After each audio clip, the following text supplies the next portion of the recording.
sayın misafirler, Türk Boyları Konfederasyonu adına hepinize saygılar sunuyorum. Konfederasyonumuz ülkemizde 65 ilde 12 federasyon, 429 dernek, 3.200.000 üyesi olan bir sivil toplum örgütü. Dünyada ve bölgemizde önemli siyasal gelişmelerin yaşandığı, özellikle Orta Doğu'nun yeniden şekillendiği günümüzde Türk Boyları Konfederasyonu olarak ülke sorunlarının çözümüne katkı yapmak üzere kültürel ve fikri çalışmalar yapmaktayız. Türk milletinin birlik ve bütünlüğüne, dayanışmaya, kardeşliğe bugün her zamankinden daha fazla ihtiyaç olduğu bir zamandır. Bu nedenle her türlü etkinlikte birlik ve bütünlüğümüzü pekiştirmek, kardeşliğimizi geliştirmek ana hedefimizdir.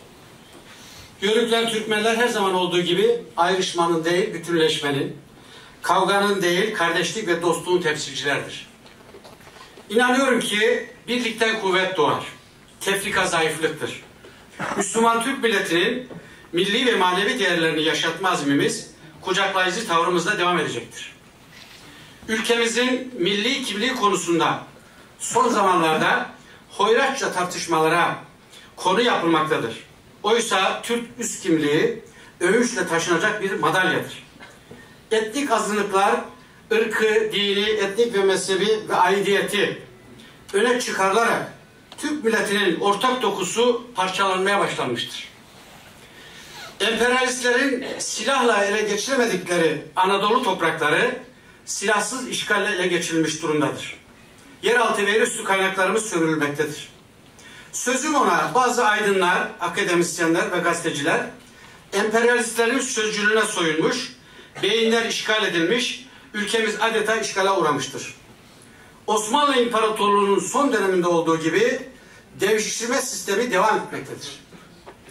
Demokrasi, insan hakları oyunuyla devşirmeler toplulukları din adına, demokrasi adına, özgürlükler adına hayatının her alanını ele geçirmişlerdir.